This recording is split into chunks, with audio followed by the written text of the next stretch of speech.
The sun used to lay across my mama's kitchen floor in Greenville like a golden blanket. That's the light I remember. That's the light I was thinking of, holding my own son for the first time. Charles Henry Washington, Jr. I'd look at his tiny fingers and I'd promise him the world. I was just a boy myself, really.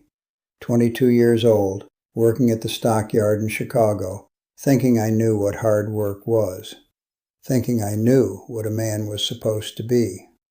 Dorothy Jean, she saw right through me. She'd smile that smile and say, "Charles, your ambition is showing." It wasn't ambition, it was a need to be more than what they said I could be.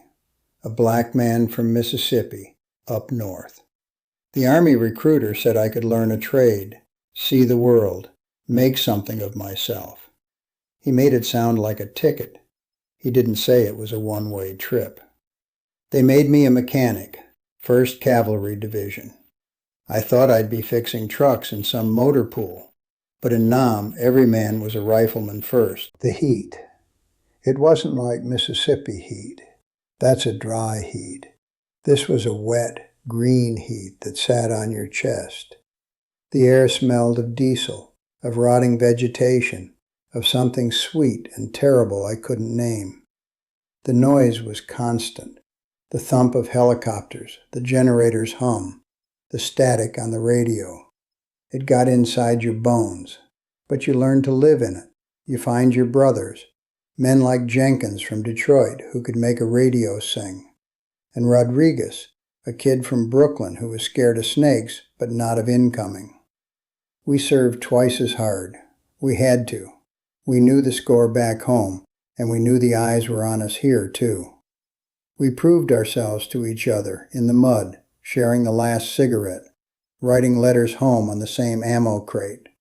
That brotherhood, it was the only clean thing in all that green.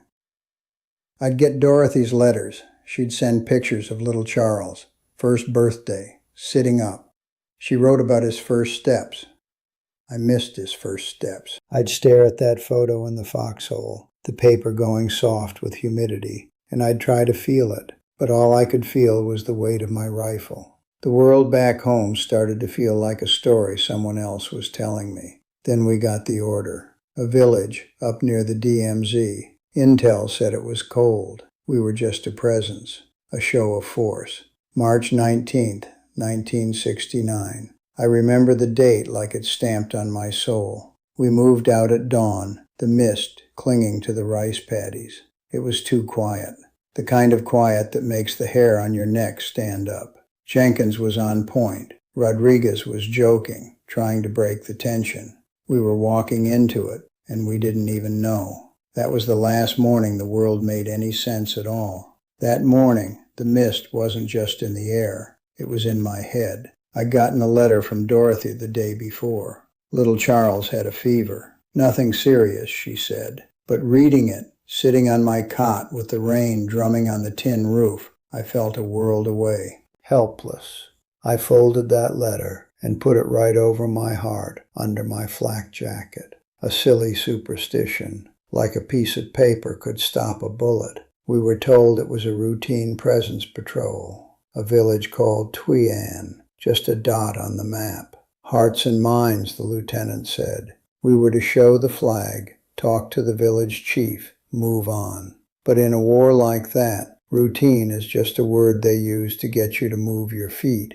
My brothers were with me. Jenkins, solid as an oak, checking his M60 machine gun. He was the oldest of us, had a little girl back in Detroit. He'd talk about teaching her to ride a bike. Rodriguez, our radio man, was all nervous energy, polishing the same piece of his gear over and over. He was just a kid, really, 19. Had a sweetheart in Brooklyn he was going to marry. And there was Miller, quiet man from Alabama. We didn't talk much about home. Some things, between Southern black men, didn't need saying. You just knew. We moved out at first light, single file, into the elephant grass taller than a man. The quiet was the first wrong thing.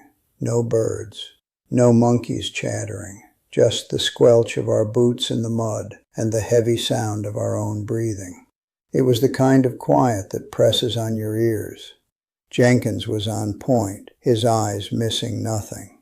Rodriguez, right behind him, had the handset to his ear, listening to the static. I was in the middle of the column, carrying my rifle and a toolkit, still the mechanic, even out here. We crossed a wide, shallow creek. The water was warm. I remember looking down and seeing my reflection, my face painted green and black, and for a second I didn't recognize myself. I saw a stranger, a man my son wouldn't know. We were about 200 meters from the tree line marking the village when Rodriguez stopped. He held up a fist. The whole column froze.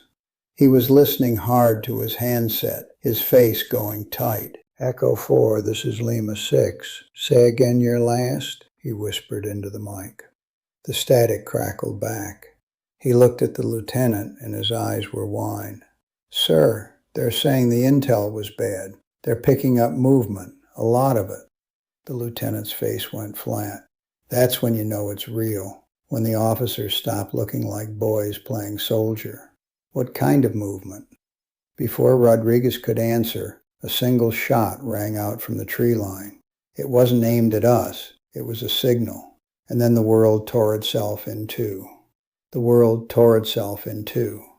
From the tree line, from the grass, from the very ground it seemed, the fire came.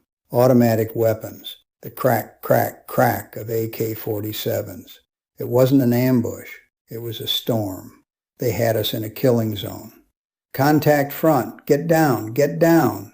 The lieutenant was screaming, but his voice was just another sound in the roar. We hit the dirt.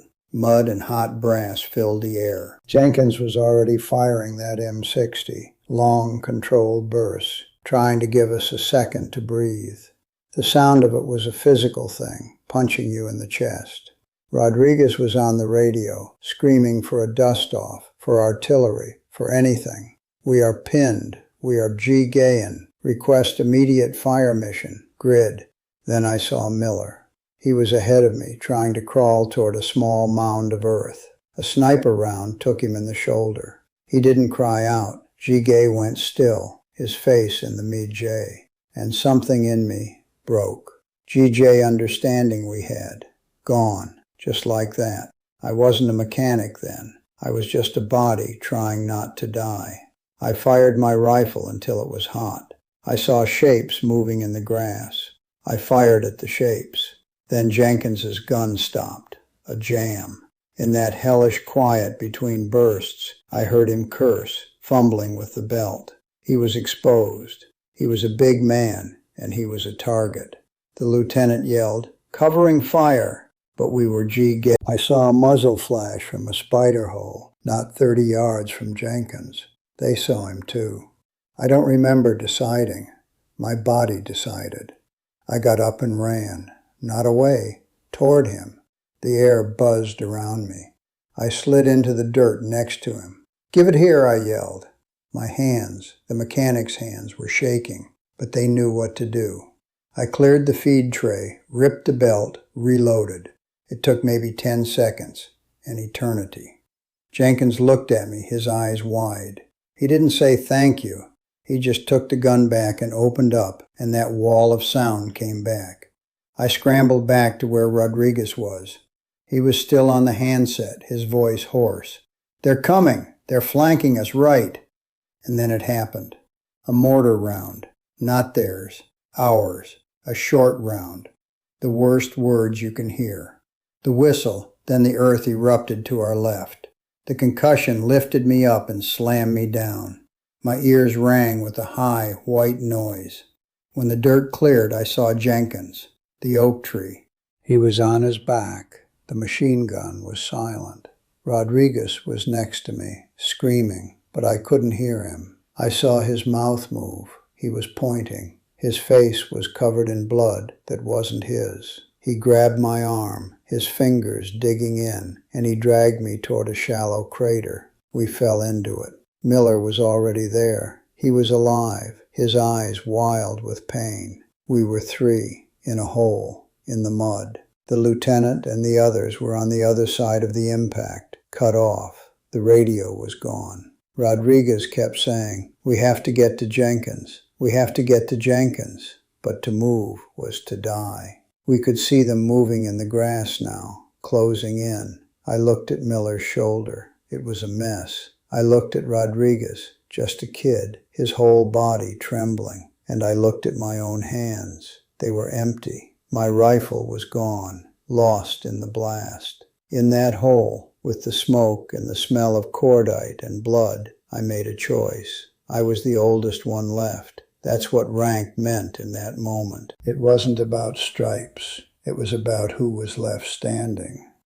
I put a hand on Rodriguez's chest. "Listen to me. We can't get to him. He's gone. You hear me? Jenkins is gone." The words tasted like ash. I was leaving a brother.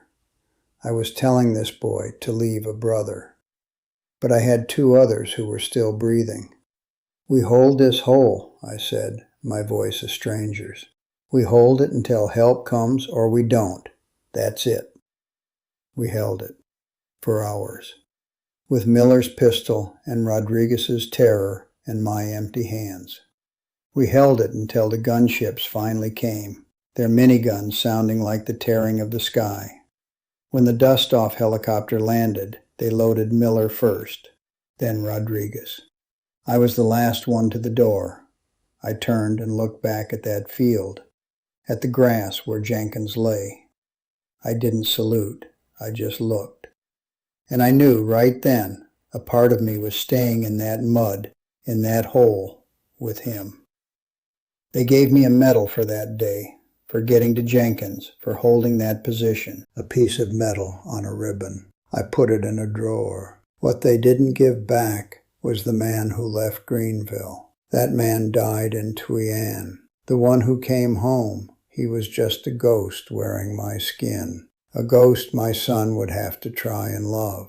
Coming home wasn't a parade. It was a quiet, shameful thing. I stepped off that plane in San Francisco, and nobody spat on me, but nobody looked at me either. A black man in uniform was just invisible. I got on a bus, then a train, all the way back to Greenville. Dorothy met me at the station. She threw her arms around me, and I just stood there. I couldn't squeeze back. I was afraid if I held on too tight, I'd break into 1,000 pieces right there on the platform.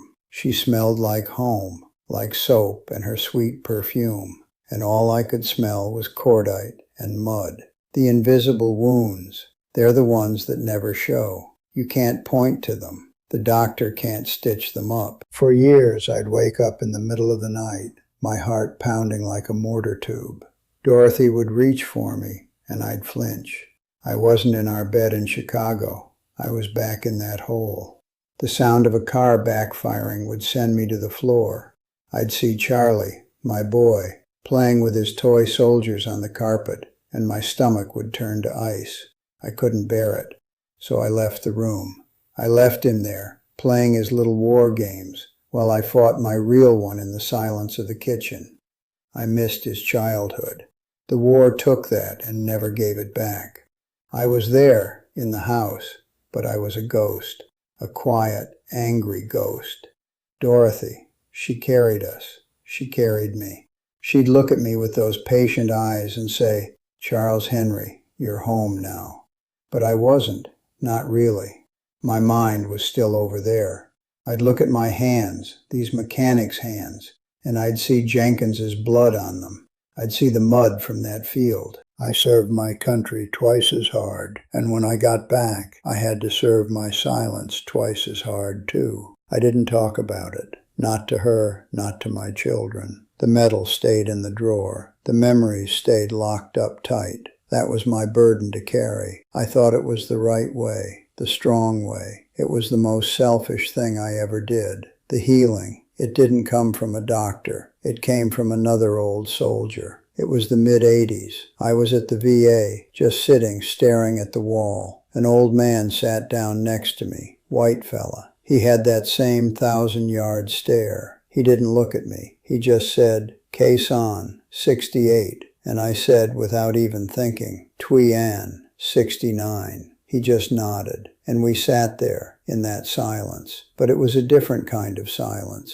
It was a silence we both understood. That was the beginning. Finding my brothers, the other black veterans who'd carried that same double weight, proving ourselves over there, coming home to nothing over here. We started talking in church basements over bad coffee. We told our stories, and for the first time, I didn't feel alone in my own skin. What do I want folks to understand? That service has a cost that never shows up on a bill. It's paid in birthdays missed, in first days of school a father doesn't see, in a wife who sleeps alone for years, even after her man is home. It's paid in quiet dinners, where a son tries to talk to a stranger wearing his daddy's face. We weren't heroes or monsters. We were boys who did a job, and some of us, we brought the war home with us in our heads. It took me too long to lay that burden down, to finally talk to my son, to my Angela, to my James, to tell Dorothy, "I'm sorry, I'm finally home." To the young people, I see you, I see your fire. If you feel that call to serve, you go on and serve with honor. But you ask the hard questions. You understand what you're asking of yourself and what you're asking of the people who love you. And when you come home, and you must always plan to come home, you talk.